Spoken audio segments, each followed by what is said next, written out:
ये कहानी है एक छोटी सी बच्ची की जिसको बहुत गुस्सा आता था, बात बात पे गुस्सा आता था। और जब उसको गुस्सा आता था तो वो ये नहीं देखती थी कि उसके सामने कौन है, और जो उसके मन में आता था वो सब बोल देती थी। कई कई बार तो वो कुछ चीजें उठाती और जमीन पे फेंकती और तोड़ देती। तो उसके माँ बाप बहुत परेशान हो गए, उनको समझ नहीं आ रहा था कि वो क्या करें। उन्होंने बहुत कोशिश करी उस बच्ची को समझाने की अलग अलग तरीके से, लेकिन वो बच्ची समझ ही नहीं रही थी। फिर एक दिन उसकी माँ ने उसकी ट्यूशन टीचर से बात करी, क्योंकि ट्यूशन टीचर ही एक ऐसी थी जिसकी कि वो बात सुनती थी। तो उसकी टीचर ने उसकी माँ की सारी बातों को सुना और उनको बोला कि आप चिंता मत करो, आने वाले कुछ दिनों के अंदर अंदर ही इस बच्ची का गुस्सा पूरी तरीके से खत्म हो जाएगा। उसकी माँ को समझ नहीं आया, लेकिन फिर भी उन्होंने कहा कि कोशिश करने में क्या जाता है। फिर उस दिन रोज की तरह जब वो टीचर आई और वो क्लास शुरू होने वाली थी, तो उसकी टीचर ने उस बच्ची से कहा कि आज हम पढ़ाई नहीं करेंगे, आज हम एक गेम खेलेंगे। तो बच्ची ये सुन करके बहुत खुश हो गई। फिर टीचर उस बच्ची के साथ में उस घर के पीछे एक दीवार के पास में जाकर के खड़ी हो गई, और उस टीचर ने उस बच्ची को कहा कि गेम ये है कि अब जब भी तुम्हें गुस्सा आए, तुम्हें कील लेनी है और यहां पर आकर के इस दीवार में गाड़ देनी है, थोड़ी सी, जितनी हो सके। फिर उस बच्ची ने टीचर से पूछा, लेकिन इससे क्या होगा? तो टीचर ने कहा कि जब ये गेम खत्म हो जाएगी तो तुम्हें एंड में एक प्राइज मिलेगा। फिर उस बच्ची ने बिल्कुल वैसा ही किया जैसे कि उस टीचर ने कहा था, यानी कि अब उसको जब भी गुस्सा आता तो वो जाती और जा करके एक कील उस दीवार में गाड़ देती। तो जैसा कि उस लड़की को बहुत गुस्सा आता था, तो पहले ही दिन वहां पर 10 से ज्यादा कीलें गड़ गई। लेकिन उन कीलों को गाड़ने के लिए उसको बार बार पीछे जाना पड़ता और जा करके उस कील को गाड़ना पड़ता। तो उसके दिमाग में आया कि जितनी मेहनत मैं लगाती हूं उस कील को गाड़ने में, उससे कम मेहनत में मैं अपने गुस्से को कंट्रोल कर सकती हूं।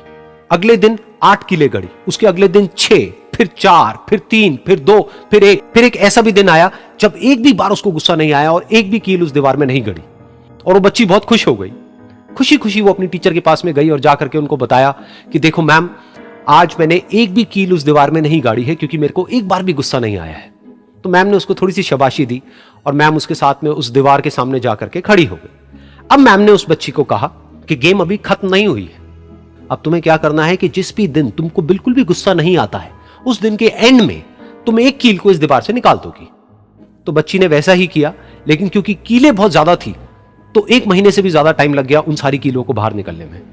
लेकिन एक दिन ऐसा भी आया जब सारी कीलें उस दीवार से बाहर निकल गई। फिर वो बच्ची बहुत ही खुश होकर के अपनी टीचर के पास में गई और जाकर के बोला कि अब उस दीवार में एक भी कील नहीं है। तो उसकी टीचर उस बच्ची के साथ में उस दीवार के सामने जाकर के खड़ी हुई, उसने देखा कि एक भी कील नहीं है दीवार में। फिर उसको उसकी एक फेवरेट चॉकलेट गिफ्ट करी और बोला कि तुम इस प्राइज को जीत गई हो। बच्ची बहुत ही खुश हो गई। फिर टीचर ने उस बच्ची से पूछा कि क्या तुमको इस दीवार में कुछ नजर आ रहा है? तो बच्ची ने कहा, नहीं मैम, इसमें तो कुछ भी नहीं है, सारी कीलें निकल चुकी हैं। तो उस टीचर ने कहा, एक बार ध्यान से देखो, शायद कुछ नजर आए। तो उस बच्ची ने दोबारा देखा और कहा, वो जो कीलें मैंने गाड़ी थी उसके कुछ निशान मुझे नजर आ रहे हैं दीवार में। जब बच्ची ने ये देख लिया, फिर उसकी मैम ने उस बच्ची को कहा, जैसे तुमने इस दीवार में कील गाड़ी और अब तुम उस कील को तो निकाल सकती हो लेकिन उसके निशान को नहीं मिटा सकती, ठीक इसी तरह से होता है जब तुम गुस्सा करती हो। जब तुम गुस्सा करती हो अपने माँ बाप पे या किसी पे भी, तो उनके दिल पर चोट लगती है, उनको दर्द होता है और वहां पर एक निशान रह जाता है। उस निशान को तुम चाह करके भी हटा नहीं सकती, फिर चाहे तुम उनसे जितना मर्जी माफी मांग लो। ये सुनकर बच्ची को अपनी गलती का एहसास हुआ और वो रोने लगी और वो भागती हुई गई और अपनी माँ के पास में जाकर के उनसे गले लग गई और अपनी माँ को बोली कि मम्मा, मैं आज के बाद कभी गुस्सा नहीं करूंगी, मुझे समझ आ गया है मैंने क्या गलती करी।